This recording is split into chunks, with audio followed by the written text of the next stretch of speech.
Tu n'arrives même pas à payer ton loyer. Christy. Qu'as-tu fait de ta vie?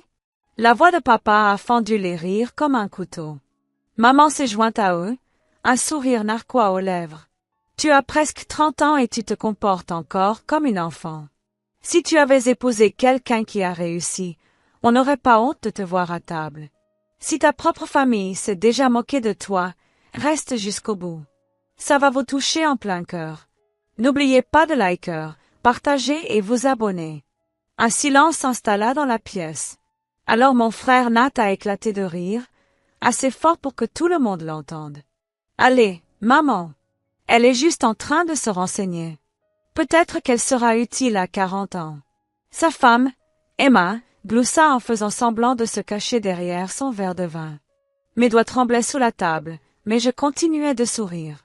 Parce qu'aucun d'eux ne savait ce qui allait se passer. Ils me croyaient sans le sou, désespérée, sans emploi. Juste la fille discrète qui n'avait jamais été à la hauteur de leurs attentes. Je les ai laissés croire cela. Pendant 2 ans, j'avais bâti quelque chose dont personne ici n'aurait pu rêver. Tandis qu'ils se moquaient de mes petits projets en ligne, je signais en secret des contrats à 6 chiffres et possédais quelque chose qui pouvait changer leur vie à tous. Mais ce soir, il n'était pas question d'argent.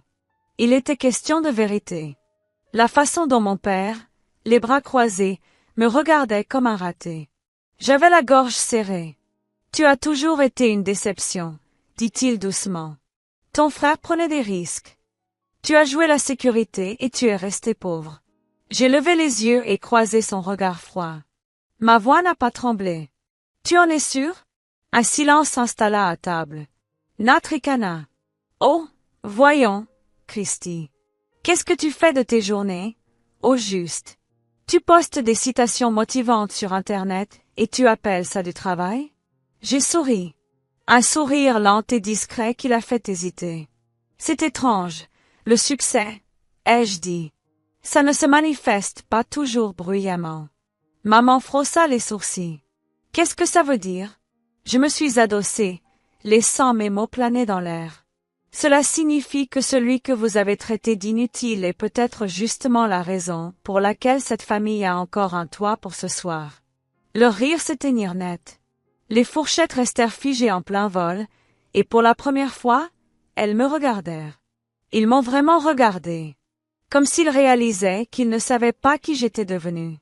Le silence s'est prolongé. La voix de papa baissa alors, teintée de suspicion. « Que veux-tu dire par là, Christy? » Je pris une grande inspiration et croisai son regard. Disons simplement que, concernant le prêt que tu as contracté l'an dernier, tu devrais peut-être savoir qui a signé l'approbation finale. Son visage se décomposa, et c'est alors que la vérité commença à ébranler leur petit monde parfait. La main de papa se figea sur son verre. « De quoi parles-tu? » demanda-t-il d'un ton soudain sec. Le sourire de maman s'estompa, et même Nat cessa de sourire en coin.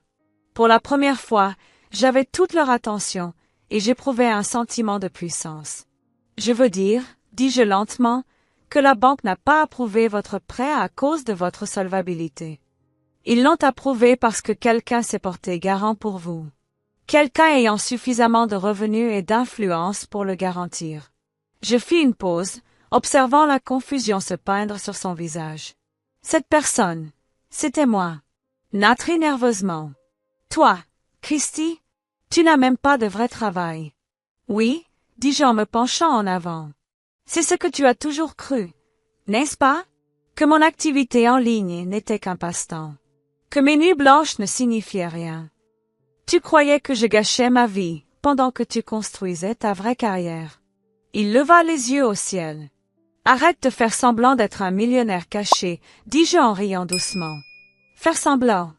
Tu crois vraiment qu'un passe-temps suffit à payer 2 bureaux en plein centre de Seattle? Le silence retomba.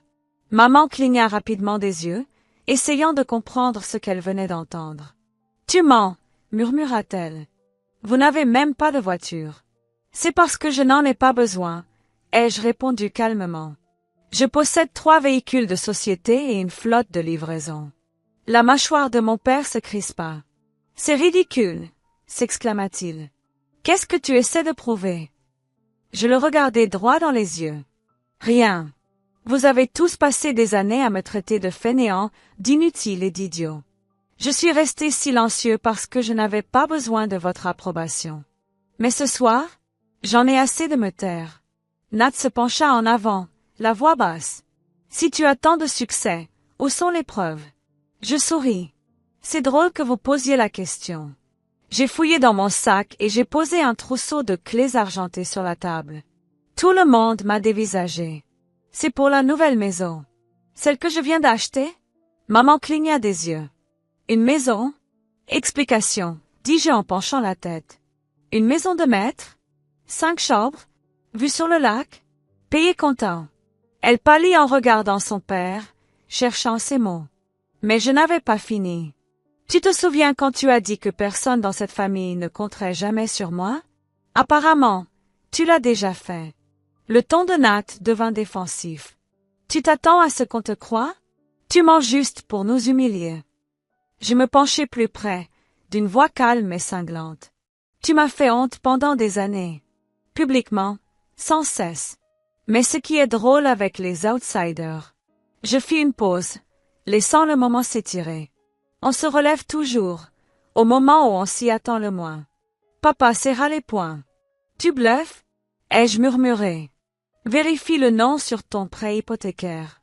Son visage pâlit. Maman laissa échapper un petit cri, se couvrant la bouche tandis qu'il sortait son téléphone et faisait défiler l'écran d'une main tremblante.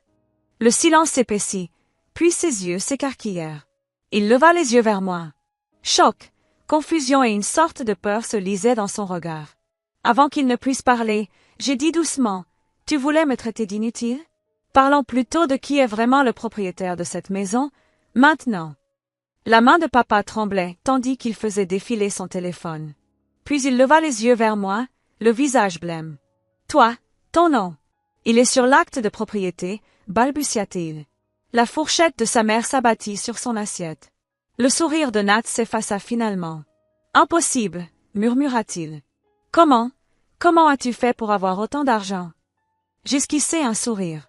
Pendant que vous vous moquiez de moi parce que je n'avais pas de vrai travail, je construisais quelque chose de concret. L'application que j'ai lancée il y a 2 ans est aujourd'hui l'une des meilleures plateformes de freelance du pays. Nous avons franchi le cap du 1 million d'utilisateurs le mois dernier. Maman cligna des yeux, la voix tremblante. 1 million? Oui, dis-je doucement. Et à chaque fois que quelqu'un trouve un boulot grâce à ça, je touche une commission. Nat ricana, cherchant désespérément à se justifier. Tu inventes tout ça, Christy. Tu as toujours été dramatique. Je n'ai pas répondu. J'ai simplement sorti mon téléphone, ouvert mon application bancaire et l'ai fait glisser sur la table.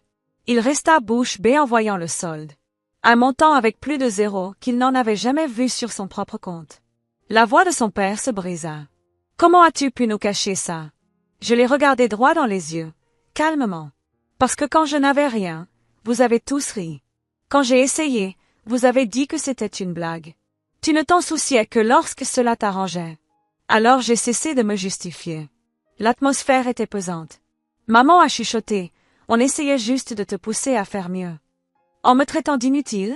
En me comparant à Nat tous les jours? Ai-je demandé? Tu ne m'as pas poussé. Tu m'as écrasé. Mais le plus drôle, c'est que plus tu m'as écrasé, plus je suis devenu fort. Emma, la femme de Nat, s'éclaircit la gorge. D'accord, mais pourquoi en rajouter maintenant? Si tout va si bien, pourquoi embarrasser ta famille? Je me tournai lentement vers elle. Parce que ce dîner n'avait rien à voir avec la famille. C'était du théâtre. Une autre occasion de vous moquer de moi devant tout le monde. Vous m'avez fait venir ici pour vous sentir supérieur. Je suis venu ici pour mettre fin à ça. Les yeux de papa se plissèrent. Et quoi? Je me penchai en avant, d'un ton ferme mais froid. Ce jeu où l'on fait semblant d'avoir le pouvoir. À partir d'aujourd'hui, tout change. Je ne suis plus le faible. Nat croisa les bras. Tu crois que l'argent te rend meilleur que nous? Non, dis-je en me levant. Mais il me libère de toi. Un silence de mort s'installa à table. Seul le tic-tac de l'horloge emplissait la pièce. Je pris mon sac et commençai à m'éloigner quand la voix de maman se brisa. Christy, attends. Je me suis retournée et j'ai croisé son regard embué de larmes. Tu as dit que j'étais un fardeau.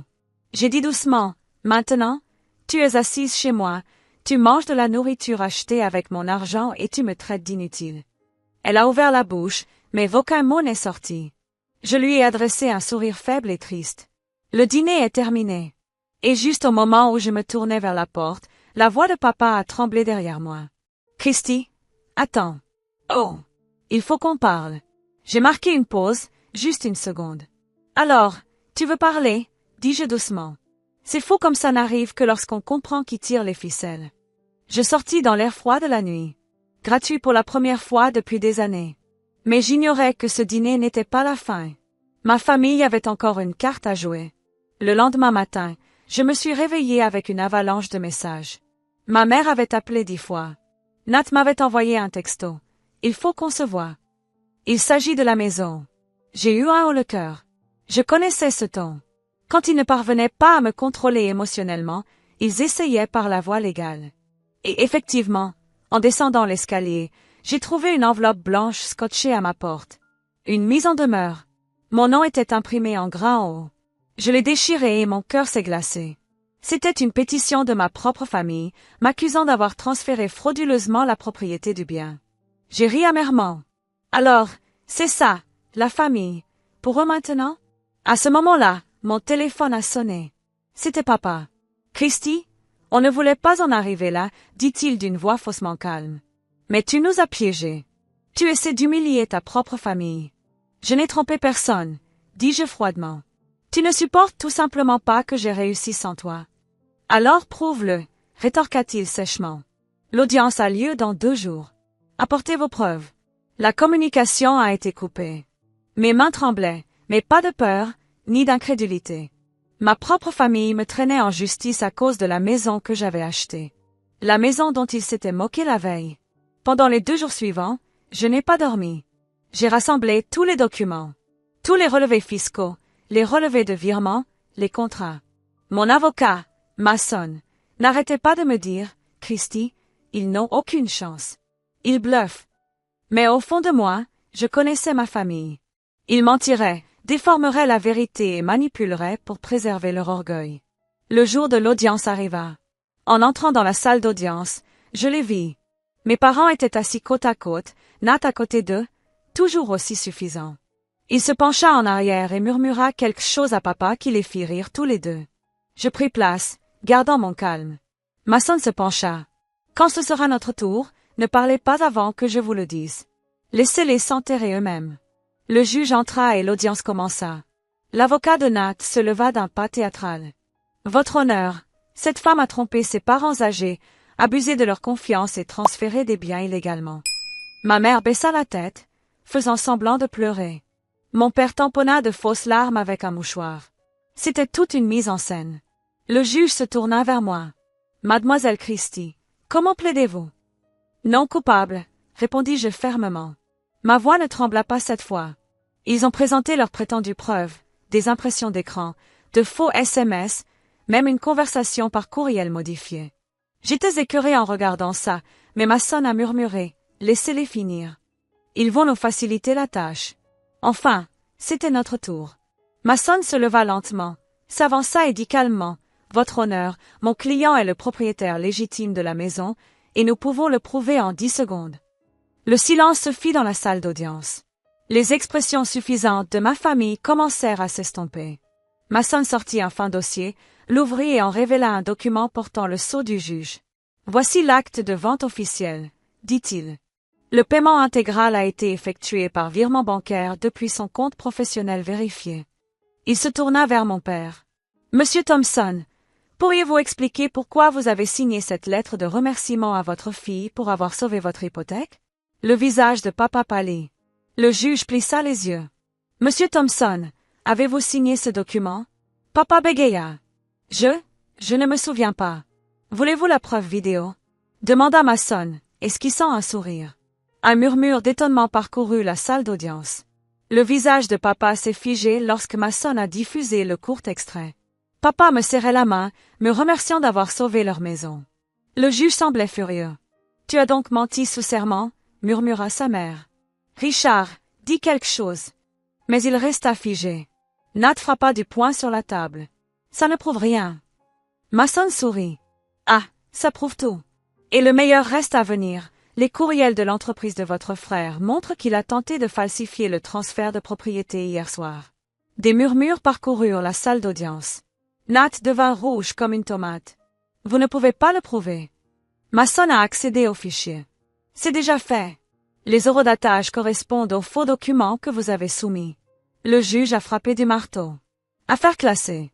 La propriété appartient légalement à Madame Christie, et je vous suggère fortement de la laisser tranquille. J'expirais lentement tandis que la pièce tournait sous le souffle des chuchotements. Mes parents évitaient mon regard. Nat sortit en trombe, grommelant des jurons entre ses dents. Dehors, le soleil caressait mon visage d'une douce sensation de liberté. Mason se tourna vers moi. Tu as géré ça comme un pro. J'ai esquissé un sourire. Non, j'ai simplement enfin cessé de les laisser contrôler le récit. Alors que je m'éloignais, mon téléphone a vibré de nouveau. Un message de papa. On voulait juste que tu rentres. Je l'ai fixé un instant, puis je l'ai supprimé sans répondre. Certaines maisons ne valent pas la peine de revenir, car ce soir-là, à dîner, on m'a traité d'incapable. Mais aujourd'hui, le monde a vu qui était aux commandes.